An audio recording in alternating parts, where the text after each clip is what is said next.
Assalamualaikum warahmatullahi wabarakatuh. Perkenalkan, nama saya Dimas Wijaya. Saya dari Prodi Bimbingan dan Konseling Pendidikan Islam. Di video kali ini saya ingin membahas identifikasi siswa yang mengalami kesulitan belajar serta data yang diperlukan untuk mendiagnosis siswa yang kesulitan belajar. Mari simak videonya sama-sama. Oke, kita masuk dari penjelasan pertama, itu ialah pengertian kesulitan belajar. Apa sih pengertian kesulitan belajar itu? Nah, kesulitan belajar adalah kondisi ketika siswa mengalami hambatan dalam memahami atau menguasai pelajaran, sehingga prestasinya menurun. Penyebabnya bisa berasal dari dirinya sendiri, ataupun dari luar atau lingkungan. Nah, berarti kesulitan belajar anak siswa ini dia bisa dari dalam dirinya atau dari internal. Adapun kesulitan belajar juga hambatannya itu dari luar, yaitu dari eksternalnya atau lingkungannya. Oke. Sekarang kita masuk di slide berikutnya, yaitu tujuan identifikasi kasus belajar. Nah, apa sih tujuannya itu? Tujuannya adalah untuk mengetahui siswa yang mengalami kesulitan belajar, mencari penyebabnya, serta menentukan layanan atau bantuan yang sesuai agar proses belajar menjadi lebih baik. Nah, jadi tujuan identifikasi kesulitan belajar ini sangat penting, teman-teman. Yang mana yaitu untuk mencari tahu penyebab kenapa siswa sangat sulit belajar. Dan ketika kita sudah tahu, kita bisa mengasih layanan yang tepat untuk si siswa tadi agar apa? Agar kesulitan belajarnya itu dapat teratasi. Oke, kita masuk slide berikutnya. Tadi kan kita sudah masuk di tujuan.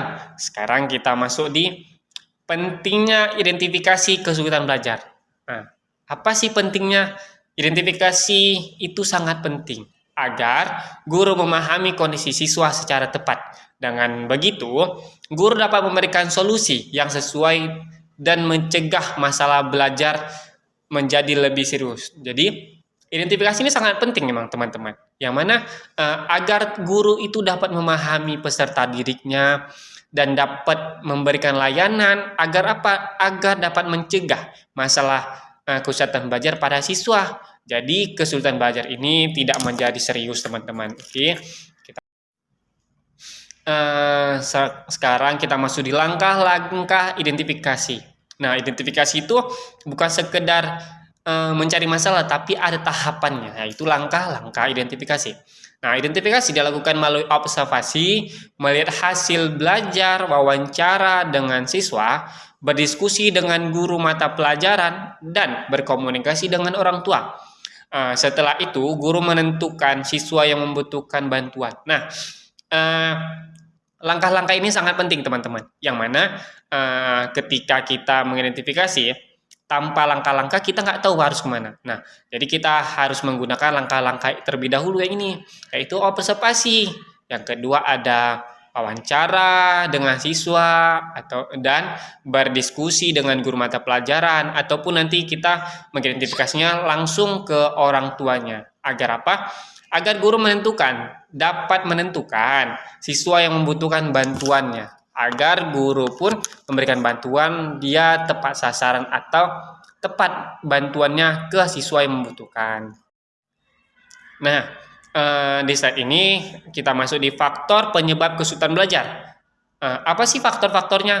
Penyebab kesulitan belajar dibagi menjadi dua, yaitu faktor internal seperti motivasi, kesehatan, dan konsentrasi, serta faktor eksternalnya itu seperti keluarga, sekolah, dan lingkungan pertemanan. Nah, jadi faktor internal itu dia dari dalam dirinya sendiri.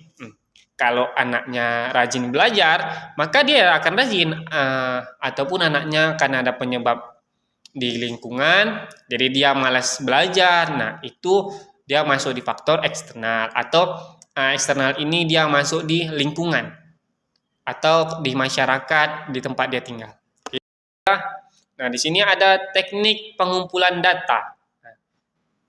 Data dapat diperoleh melalui observasi, wawancara, angket, tes hasil belajar, dokumentasi, dan konsultasi dengan orang tua. Menggunakan beberapa teknik membuat hasil diagnosis lebih akurat. Nah, untuk mengumpulkan data ini, kita pun tidak bisa hanya sekedar mengumpulkan data, tapi kita harus mengumpulkan dengan akurat. Jadi di sini ada beberapa tekniknya. Nah, dengan teknik inilah kita mengumpulkan data agar data yang kita kumpulkan itu sangat akurat, teman-teman. Di sini pun kita akan memberikan contoh. Contoh kasusnya ialah seorang siswa mengalami penurunan nilai karena masalah keluarga. Setelah diidentifikasi, guru BK memberikan konseling dan kerjasama dengan orang tua sehingga kondisi belajar siswa dapat membaik. Nah, ini contoh kasus, teman-teman. Yang mana contoh kasus ini kita ambil dari eksternal atau dari lingkungan, yaitu dari orang tuanya. Nah, karena dia bermasalah dengan orang tua dan kita identifikasi pun ke orang tuanya memang ada permasalahan, kita harus memberikan konseling dan kerjasama dengan orang tua sehingga kondisi belajar siswa dapat membaik, teman-teman. Yang terakhir ini ada kesimpulan. Dari penjelasan tadi kita simpulkan ialah kesulitan belajar perlu diidentifikasi sejak dini dengan mengumpulkan data yang lengkap. Guru BK, guru mata pelajaran, dan orang tua perlu bekerja sama agar siswa mendapatkan penanganan yang tepat dan mampu berkembang secara optimal. Oke. Sekian pemaparan video singkat saya. Saya akhiri, billahi taufik wal hidayah. Wassalamualaikum warahmatullahi wabarakatuh.